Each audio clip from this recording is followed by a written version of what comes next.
Messieurs, dames, bonjour. Monsieur Ducos, nous allons commencer le cours sur les outils d'analyse technique dans quelques instants. Tout d'abord, est-ce que vous m'entendez? Est-ce que vous voyez la petite photo là du webinaire? Et maintenant, l'avertissement sur les risques. Alors normalement, vous avez un chat pour pouvoir communiquer avec moi sur le côté en haut à droite de votre écran.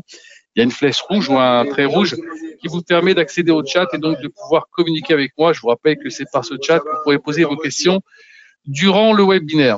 Donc, essayez de m'envoyer un petit tout est OK. On a le son et l'image. Moi, de mon côté, ça m'arrangerait de savoir que tout est en ordre. Regardez si vous avez la possibilité de m'envoyer ce petit message. On va attendre que les retardataires se connectent et on commence le cours dans quelques instants. Bon, pour l'instant, j'ai l'impression que vous avez toujours pas trouvé le chat pour me dire que vous avez le son et l'image. Mais pour ceux qui viennent d'arriver, le chat est en haut à droite de votre écran. Vous avez une flèche rouge ou un trait rouge. Essayez de m'envoyer juste un OK. Le son et l'image, c'est OK. Que je sois sûr que tout le monde m'entende. On va commencer le cours. En attendant, je pense que tout le monde m'entend, mais je vais faire comme si. À tout de suite, on y va. J'enlève ce petit avertissement sur les risques. Et on va travailler sur le gold aujourd'hui. Maintenant, je voudrais vous expliquer un peu c'est quoi les outils d'analyse technique. On va essayer de comprendre comment faire un graphique, d'accord, et par quoi on doit commencer. Il y a en fait toujours la même chose de base. Vous devez commencer par faire les trends des tendances, des résistances, des supports, et ensuite, et simplement ensuite, vous pourrez mettre des outils d'insertion comme les RSI, comme les MACD, comme les stochastiques, comme les moyennes mobiles, voilà, les retracements Fibonacci, toutes ces choses-là qu'on verra tout à l'heure. Il faut les mettre une fois que vous avez mis les trends des tendances. Alors, on va commencer par aller chercher le gold qui est ici, clic droit, ouvrir graphique. Là, vous avez votre graphique qui va s'ouvrir. Dans le graphique, vous faites un clic droit, vous allez dans propriétés, vous allez reformater aux couleurs que vous désirez. Moi, je mets ici à mes couleurs à moi, vous le mettrez comme vous le désirez par la suite. Moi, je mets la grille en même couleur que le fond pour la faire disparaître. La barre haussière, je la mets en bleu. La barre baissière, je la mets en rouge. La bougie haussière, le même bleu. Et la bougie baissière, le même rouge. Le reste, je ne touche à rien. Je fais juste OK. Et voilà. Donc maintenant, j'ai ici le cours qui s'affiche. Je vais ici grossir un peu le trait. Je vais faire que je suis en bâtonnet. Moi, je veux qu'on travaille en candlestick. Voilà, je clique ici sur candlestick, le graphe se met tout de suite en candlestick. Vous avez ici les unités de temps qui vont de 1 minute à 30 minutes. Nous, je vous rappelle qu'on va essayer de chercher une tendance, donc on va rester sur du daily. Ceux qui veulent faire du scalping, ça, ils vont rester plutôt en 5 minutes, un quart d'heure ou 30 minutes maxi. Voilà, nous, on va rester plutôt pour chercher une tendance.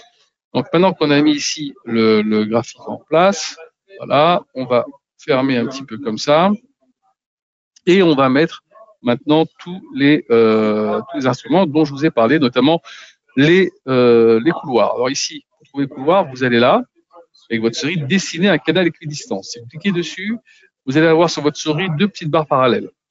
Donc vous allez prendre ici les points qui sont, on va dire, les plus... voilà, attendez, on va faire comme ça on les prend bien. Voilà. Vous voyez, là où il y a les carrés, c'est pour la pente. Là où il n'y en a qu'un seul, c'est pour la parallèle. Alors, si je mets maintenant ici, voilà, j'ai mon couloir qui est bien dessiné. OK. On va le mettre là, ici, pardon. Voilà. Là, on a un couloir qui est plutôt pas mal. Donc maintenant, ici, on a maintenant un deuxième couloir, quelque part, qui s'est mis en place. Regardez. Un couloir qui vient de là. Voilà. Voilà. Regardez, hop. Et on le voit ici. Alors, on avait un couloir ici. D'accord? On va prendre le truc ici pour le mettre là. Voilà. Alors, maintenant, si on grossit le trait, on va d'abord faire ça pour enlever des petits carrés pour pas que ça bouge. On va grossir un peu le trait. Voilà. On va faire comme ça on voit un peu mieux. On s'aperçoit quand même que là, nous sommes donc dans un couloir baissier mais avec une tendance ici, plutôt, alors on va mettre une petite oblique ici, si on veut, on peut la mettre ici, vous voyez, avec une tendance plutôt à aller chercher plus haut. Parce que si on casse ici, très certainement, je dis très certainement, on ira peut-être revenir chercher les plus hauts ici. Donc on va regarder, on va suivre un peu ça. Pour l'instant, rien d'effrayant, mais vous voyez, on peut avoir ce genre de figure qu'on a eu ici. Généralement, quand on a, vous voyez, des petites consolidations comme on a ici, derrière, on a des pics de hausse qui se mettent en place. Alors forcément, demain, on attend l'inflation.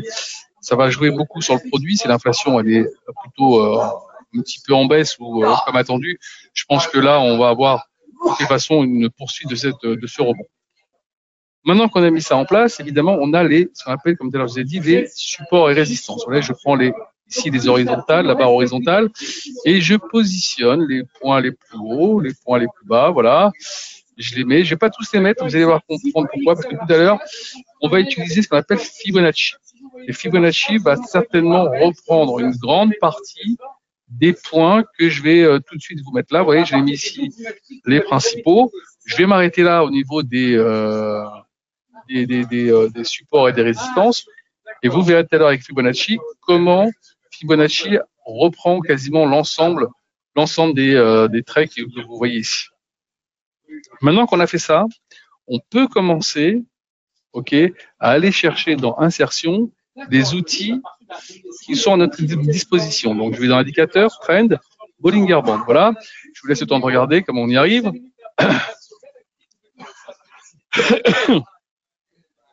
Une bande de Bollinger, je clique dessus. Je ne touche pas ici la programmation. Vous pouvez changer la couleur si vous voulez ou la grosseur du trait. Là, vous faites OK. Et vous voyez, les bandes de Bollinger viennent se mettre directement sur le graphique. Donc, qu'est-ce que c'est que les bandes de Bollinger? Vous avez ici une moyenne mobile de 20 jours sur laquelle on va calculer des écarts types, qui vont nous donner en fait les deux courbes qui encadrent la moyenne mobile et qui nous donnent en fait, qui nous disent que si on vient taper le haut de la bande de Bollinger, normalement on a des retours inverses, le haut ou le bas d'ailleurs. Hein. Si on tape le bas, comme ici, hop, on retourne en haut. Si on tape le haut, hop, on retourne en bas. C'est à peu près à 70% vérifiable. Maintenant, comme on ne travaille pas qu'avec ça comme outil, on va aller chercher d'autres outils. Mais ça vous donne la possibilité de vous dire quels sont à peu près les points qu'on pourrait trouver. Alors, vous voyez, on n'est pas loin ici. Donc, on casse un peu le trend ici et on n'est pas loin d'aller chercher ce point-là qui pourrait être un point intéressant aux alentours des 2705. Peut-être ce petit point ici à 2718. Donc, à surveiller de très près. Maintenant qu'on a mis ça en place, on va aller chercher ici Insertion, indicateur, oscillateur, et vous allez chercher Relative Strike Index, c'est-à-dire les RSI. Donc là maintenant, je vous laisse le temps de regarder, je clique dessus, je ne touche pas encore une fois à la programmation, vous pouvez changer la couleur du trait, la grosseur du trait, et vous faites OK. Et là, vous avez la RSI qui vient se mettre en place. Alors, qu'est-ce que c'est que la RSI? Je baisse ça parce qu'il y aura d'autres éléments qui vont être mis en place au fur et à mesure du cours. Les RSI, en fait, c'est un rapport entre les moyennes des baisses et les moyennes des hausses des 14 derniers jours, ce qui va vous donner cette petite courbe qui ici va osciller entre 0 et 100. Alors, comment ça se dit? Quand on est près des 70 ou au-dessus, marché en surachat. Quand on est près des 30 ou en dessous, marché en survente. Et là, quand même, vous voyez, on était depuis un petit moment aux alentours des 50. On commence un petit peu à repartir vers le haut. Et on peut, si vous voulez, même encadrer quelque part les points hauts qu'on a fait ces derniers mois. Et si vous regardez bien, voilà, là j'encadre un peu les points hauts et les points bas qui étaient ici. Donc on oscille en fait entre, on va dire, 29, presque 30, et 76. La dernière fois aussi, on avait fait une tentative de remonter, on avait buté à 61. Si on casse les 61 ici, j'ai envie de vous dire, il y a beaucoup de chances qu'on aille chercher les 72, 74 ici, qu'on a ici. Donc, à surveiller très près. D'accord? Ça, c'est un indicateur très essentiel.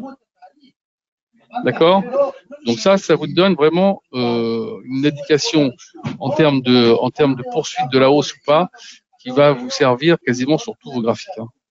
Je regarde ici dans Insertion, je vais chercher maintenant dans Oscillateur, et je vais chercher les MACD. MACD, voilà, comment on y arrive, vous avez vu. Je clique dessus. Encore une fois, la programmation n'y touche pas. Vous faites juste OK. Et là, vous avez là les MACD qui viennent de se mettre dessus. Alors, qu'est-ce que c'est que les MACD? Ce sont deux moyennes mobiles exponentielles de 12 et 26 jours qui vont vous donner en fait une lecture un tout petit peu plus fine que les moyennes mobiles classiques, c'est-à-dire qu'une réaction immédiate du marché. Vous avez ici un signal, vous avez ici les MACD. Quand on passe au-dessus ou quand on est en train de remonter pour passer au-dessus, c'est un marché haussier. Dès qu'on casse et qu'on commence à avoir des petites MACD plus courtes, c'est un marché baissier. Vous voyez, l'accélération baissière. Là, ici, on était en train d'hésiter, on était juste sur le signal, on n'arrivait pas à prendre une décision, est-ce qu'on allait remonter ou est-ce qu'on allait casser. Et là, vous voyez, première bougie plus courte que la précédente qui donne plutôt l'impression à un marché qui va certainement vouloir aller rechercher plus haut. Donc, on va surveiller ça. Ça coïncide avec la MACD que nous avons ici, la RSI que nous avons ici, et le fait que nous sommes en train de taper, voire peut-être même essayer de casser ce trend. Ça va être, à mon avis, on va le savoir aujourd'hui ou demain, mais ça va être assez rapide. Alors, pour avoir essayé d'avoir un peu plus de certitude, on va aller chercher d'autres éléments, évidemment. Insertion, indicateur, oscillateur, et on va chercher les stochastiques. Vous voyez, vous suivez? Voilà, je clique ici sur stochastique, je fais OK. Les stochastiques viennent de se mettre en place. Stochastique, c'est un peu comme les MACD, vous avez un signal en rouge et stochastique en vert. D'abord, qu'est-ce que c'est que les stochastiques? À la base, c'est un produit qui a été fait pour la répartition du hasard et qui a été appliqué sur les marchés par George Lane sur IBM. Depuis, tout le monde utilise ce produit pour essayer de trouver un complément d'interprétation des graphiques. Alors voilà, quand vous voyez, quand on a ici une stochastique au-dessus du signal et qui continue de monter, marché haussier évidemment, dès que ça casse et que ça croise et qu'on reprend la pente, marché baissier. Vous voyez, paf, c'était assez violent. Vous l'avez ici aussi. Vous voyez, on était là, on était en haut, ça croise, ça commence à décroiser, hop. Et là, vous voyez, on a eu une tentative, on savait pas trop quoi faire, on était un peu comme ici. Là, ça casse. Là, ça remonte, on a vraiment un signal aussi, même sur les stochastiques. Donc, j'ai envie de dire que pour le moment, il n'y a pas de contre-indication d'essayer de jouer la hausse sur ce produit. Pour l'instant, on a quand même pas mal de concomitance entre les différents éléments qu'on a mis en relief. Ok. Maintenant qu'on a mis ça en place, on peut, comme je vous ai dit tout à l'heure, aller chercher les retracements Fibo. Donc, on va grossir un petit peu le trait ici. Voilà. Et on va essayer de voir un peu comment Fibonacci peut nous donner encore d'autres éléments. Alors ici, je vais ici sur Fibonacci, dessiner retracement Fibo. Je prends ici Fibonacci, je clique ici. Nous, on a pris ici le départ de ce trend-là, on peut le prendre là, vous voyez, c'est le plus haut. On descend jusqu'au plus bas. Voilà. Et vous avez quasiment tous les retracements. Regardez un peu, comme je vous ai dit tout à l'heure. Évidemment, celui-là, ce trait rouge, il disparaît, puisqu'on a le Fibo qui est là. Le trait d'en bas, il disparaît, puisqu'on l'a ici. Vous voyez, c'est à peu près la même chose. On a mis celui-là de façon empirique, donc on peut l'enlever aussi. Voilà. Celui-là, on va le garder, puisqu'il est un petit peu entre les deux. Vous voyez, hein, c'est quasiment le retracement ici, 73%. On va le garder ici. Voilà. Donc, on peut dire que prochain arrêt ici, on pourrait trouver un arrêt à ce niveau-là, à 2720. Et si évidemment ça casse, derrière vous aurez certainement un petit arrêt ici aux alentours des 2750.